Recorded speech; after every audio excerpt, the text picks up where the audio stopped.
ikaw na next. Ubarin mo yung face Ah, mask mo tsaka sombrero mo sorry para po. makita yung kagwapuhan mo.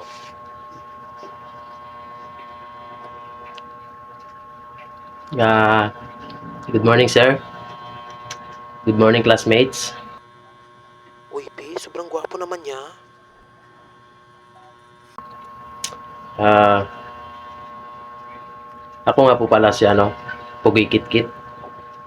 Nakatira sa Poblasyon Makato. In fairness ha, ang cute ng kupit niya, as in.